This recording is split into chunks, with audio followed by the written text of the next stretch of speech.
Have you ever carried a dream so long it started to feel like a weight instead of a wish? There was a woman who spent 20 years building a restaurant that existed only in her mind. Every detail was perfect, except for one thing.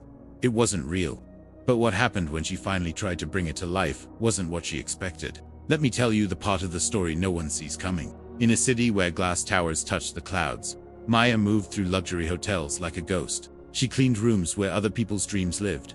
Crisp white sheets, fresh flowers, room service menus featuring dishes crafted by celebrated chefs. She was 42 years old, a single mother, a hotel housekeeper who de-immigrated from Bangladesh 15 years ago, with a daughter on her hip and recipes in her heart. Every night before sleep, Maya would close her eyes and walk through a restaurant that didn't exist. She knew exactly where the tables would sit, how golden light would fall through the windows at sunset, which dishes would fill the menu. Her grandmother's coconut curry, the fish in tamarind sauce, the sweet rice her daughter had loved as a child. She had designed every detail over 2 decades, but every morning, she would wake up, pull on her housekeeping uniform, and tuck the dream away like a secret she was ashamed to name. The recipes lived in a small notebook with a cracked leather cover, the only thing she'd brought from home that hadn't been practical. Sometimes, late at night after her daughter slept, Maya would open it and trace her grandmother's handwriting.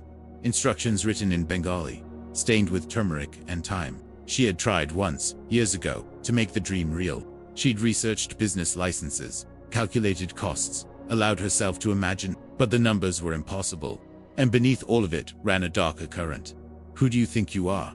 No culinary degree, no business experience, just a housekeeper with calloused hands and a notebook full of recipes from a country she'd left behind. Her daughter Nadia, now 17, had stopped asking about the special dishes years ago. She'd learned that some subjects made her mother's eyes go distant and sad. Then, one evening, everything shifted in the smallest, most unexpected way. Maya was cleaning the hotel restaurant after it closed, wiping down tables where guests had paid more for one meal than she made in a day. The head chef emerged from the kitchen, looking exhausted.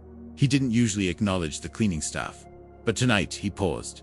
"You're a Bengali, right?" he asked. Maya nodded, surprised. "My sous chef just quit. We were supposed to add a Bengali dish to the spring menu, but I do want to know the cuisine. The recipes I'm finding online all taste wrong. Too much trying to be something they're not." He ran his hand through his hair, frustrated. "Do you know anything about Bengali cooking?" Maya's heart hammered. She heard herself say, "My grandmother taught me. Could you write down a recipe? I'll pay you for the consultation." It wasn't an opportunity. It wasn't an invitation. It was barely a request. But Maya went home that night and did something she hadn't done in years. She cooked. She made her grandmother's coconut curry, the real version, and brought it to the chef the next day in a small container, her hands shaking. He tasted it, his eyes closed. "This," he said quietly. "This is what I was looking for. Where did you learn to cook like this?" "My grandmother," Maya whispered. "In Dhaka, before she died." The chef was silent for a moment. Then, "We can't use this." Maya's chest tightened. Of course. She'd been foolish to hope. "It's too good for a hotel menu," he continued. "This deserves its own place. Have you ever thought about cooking professionally?" Maya's voice came out broken. "Every single day for 20 years. The chef pulled out his phone. "There's a program. A kitchen incubator. I did it when I was starting out. It's for people with talent, but no formal training. You should apply." He sent her the information and walked away, leaving Maya standing in the empty restaurant, container in hand, feeling like the floor had shifted beneath her feet. That night, Maya filled out the application. She wrote about her grandmother, her recipes, her dream. She hit submit before fear could stop her. 2 weeks later, the rejection email came. "Thank you for your interest. Unfortunately, we received over 200 applications for 12 spots.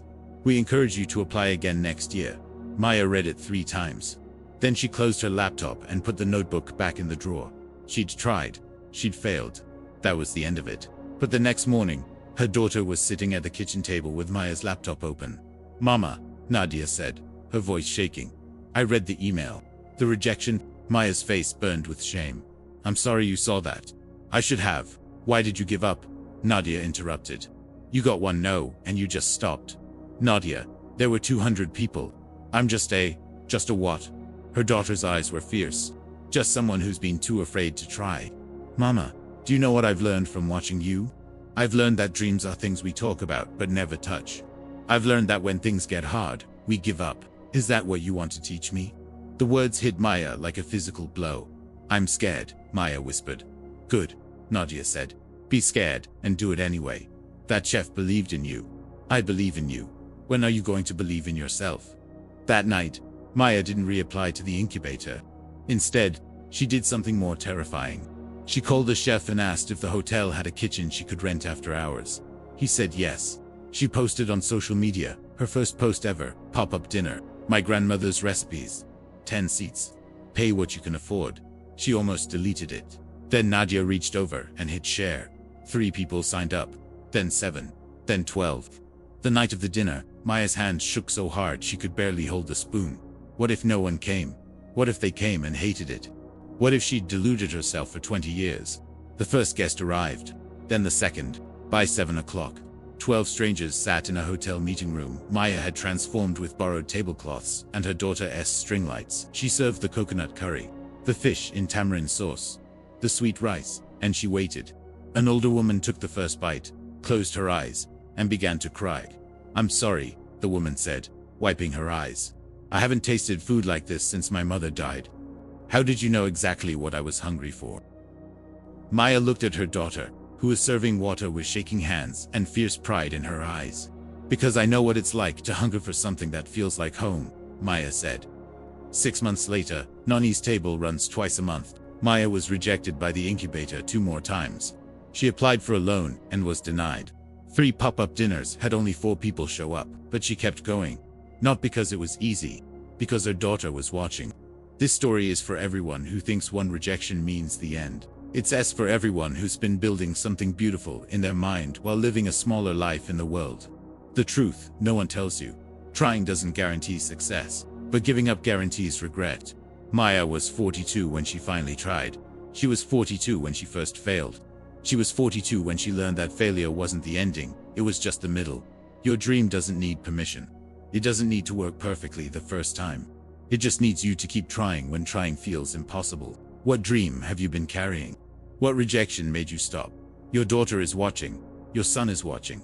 The younger version of someone is watching and learning whether dreams are worth fighting for. Until next time, remember, your story isn't over. The best chapters are written after the first failure, not before it.